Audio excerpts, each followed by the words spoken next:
What if I told you that both Moses and Jesus were Muslims? What if I told you that Islam means peace, obedience, and submission?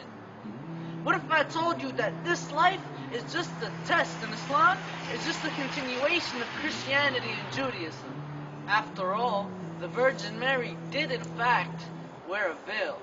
And yes, Muslims do believe in biblical stories such as Jonah and the whale. What if I told you that according to the Bible, Jesus had fair skin, he wasn't white nor was he pale, and that the true faith of Jesus will prevail?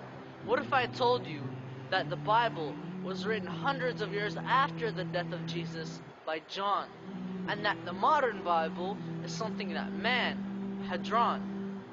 What if I told you that Muslims greet each other by wishing peace upon one another, and that our women are not oppressed?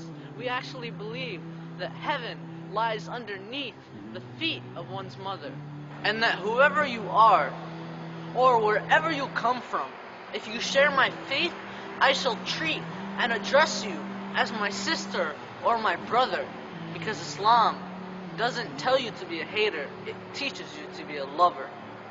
With this poem, I'm not attacking anyone's beliefs, so please do not be offended. These are the views of me and my fellow Muslims.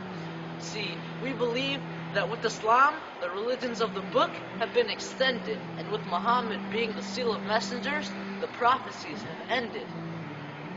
See, we believe that Jesus was never crucified. God had replaced him with a lookalike in the eyes who had pretended. Think about it. If Jesus died for your sins, then shouldn't your life be guilt-free and splendid? If that was the case, you would never be held accountable for anything you did in this life, which poses the question, what is the purpose of this life but a test? There is something that you must take in and understand. Jesus is not God. He is a man. See, Jesus never said to worship him. That is something that he would have hated and despised. Because how could the Creator and the creation even be related? See, that is something that can't even be contemplated. We too believe in his return. He is awaited. And when he does come back, all of these lies about him will be deflated. Like how people say he was crucified when he was actually elevated. In the Bible, Jesus was said to be a prophet. So how can one be a prophet to himself? See, Jesus never claimed to be divine. Did you know that both Christianity and Judaism forbidded the consumption of both alcohol and swine?